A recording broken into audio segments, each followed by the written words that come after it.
The pile of leftover sand sitting in your driveway right now is one bucket of clear liquid away from being a solid, stone-hard block. Not glued together, not stuck with paste, bonded at the molecular level into something that rings like rock when you tap it. It costs about as much as a bag of dog food. It's been sitting on hardware store shelves under a boring industrial name for over a century, and almost nobody outside a handful of trades has any idea what it can actually do. Here's the problem most people run into. You've got a cracked patch of concrete in the garage, a muddy dirt floor in the shed, a loose gravel path that turns into soup every spring. The fix everyone reaches for is more concrete. A bag mix, a mixer you have to rent or borrow, a full cure time, and if it's a proper structural pour, a contractor and a permit.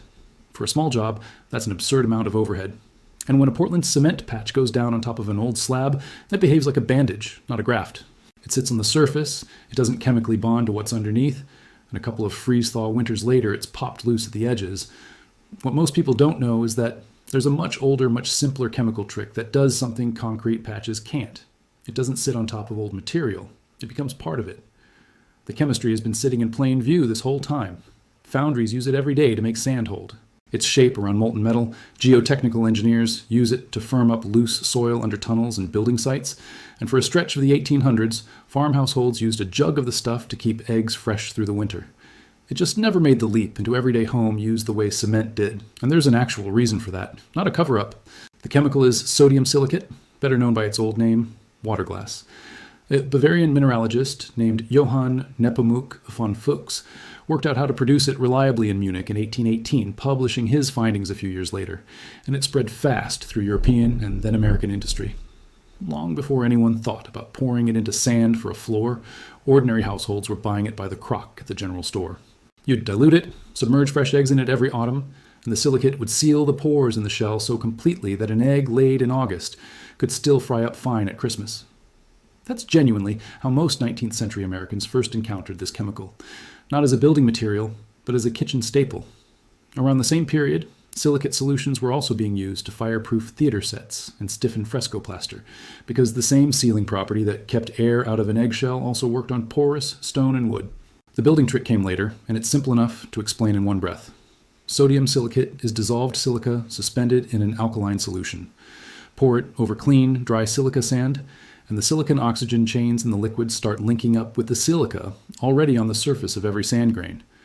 Given the right conditions, carbon dioxide from the air, or a setting agent like calcium chloride, that liquid stops being a liquid and becomes a continuous, glassy mineral network, with the sand grains fused inside it rather than just stuck to each other with a separate adhesive.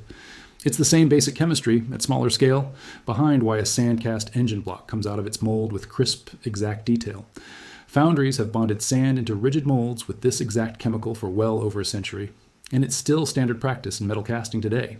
So why isn't your neighborhood full of silicate floors instead of concrete ones? Not because an industry buried the evidence, because concrete won on the boring, practical stuff that actually decides what gets built at scale. Portland cement is forgiving. You can mix it a little wrong, pour it in mediocre weather, and it still sets up into a serviceable slab. It has a century of standardized testing behind it. It plays well with steel rebar for real structural loads, and every building code, insurance policy, and engineering certification in the country is written around it. Silicate-bonded sand, by contrast, is genuinely fussier to work with. And despite what a lot of dramatic online claims suggest, it isn't actually stronger than structural concrete. Published grouting studies on silicate-treated sand generally show it settling at a few megapascals, well under what a standard concrete slab handles. That's exactly why engineers still reach for it constantly, just not for the job concrete does. It shows up as a soil grout under tunnels and unstable building sites, as a hardening sealer that densifies and dust-proofs old concrete floors, and, as mentioned, as the binder inside foundry molds. It was never suppressed. It was just never the right tool for pouring a house foundation, and it got quietly sorted into the specialty use pile instead of the everyday one. None of that makes it useless around your own property. It makes it useful for a different, narrower set of jobs, and that's actually where it shines. Picture the sagging dirt floor in a garden shed, a crumbling gravel path that erodes every time it rains, a plain concrete garage floor that's dusty and porous no matter how many times you sweep it, or a small mold for casting a decorative stepping stone or planter. Those are exactly the projects this chemistry was built for. Here's how you'd actually do a small, non-structural project, like a hardened garden path edge or a cast stepping stone. Start with clean, dry silica sand. Washed mason sand from a landscape yard is fine, sifted to pull out any leaves or organic debris. Mix your sodium silicate solution with water at roughly 1 part silicate to 4 parts water. Too strong and it sets before you can shape it, too weak and it never firms up properly. Pack the diluted mixture into your sand at about 1 gallon of solution per cubic foot, working it in evenly rather than just pouring it on top. Cover the surface with a damp cloth for the first day so it cures slowly from the inside out instead of crusting on top while staying loose underneath. A fast surface crust with soft sand below is the single most common mistake with this material. After about 2 days, you'll have a solid, stone-like piece. After a week, it reaches most of its working strength. If you're hardening an existing concrete or paver floor instead of casting something new, a properly formulated sodium silicate densifier applied to a clean, dry surface will soak in, react with the free lime in the concrete, and leave a noticeably harder, less dusty, more water-resistant surface. That's a real established product category you can buy off the shelf, not a fringe trick. A few honest limitations before you try any of this. Sodium silicate solution is alkaline and will irritate skin and eyes, so gloves and eye protection aren't optional. It cures best in moderate temperatures with decent airflow, and it doesn't like heavy rain landing on it in the first couple of days.